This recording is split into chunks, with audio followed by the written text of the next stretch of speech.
新竹市区附近的清水公园有囡仔伫草坡看到长1公尺的蛇，家长就随通报相关的单位去处理。尾仔嘛发现讲，这只蛇是正罕见台湾第3级保育类的乌白金蛇，嘛已经先送去新竹市的动物园咯。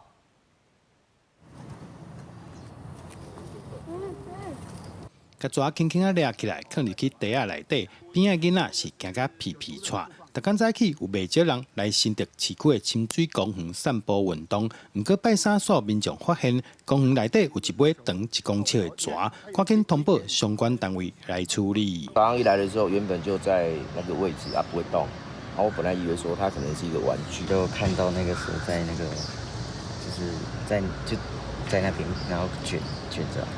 我觉得可能难免吧，对啊，但是我是觉得这个蛇的问题应该还是要处理，对，所以担心啊。会啊，会担心。后来发现这尾蛇是台湾第3级保育类乌眉金蛇，本身无毒，嘛袂主动攻击人。活动区域是伫咧平地一直中间海拔的山区，只有也提醒民众，热天是蛇定蛇出来的季节，看地的时阵免惊吓，嘛莫去掠，才袂发生危险。黑眉锦蛇是台湾特有种。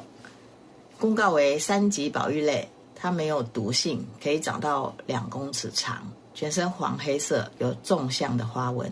民众不管看到哪一种蛇，最好的方式就是保持安全距离，不要主动靠近或捉捕，并通报相关单位处理。目前伫公园掠地这尾蛇已经送去新竹动物园安置，遐若蛇哪会出现伫市区的公园内底？相关单位后续会阁进行调查。记者杜君豪，新竹报道。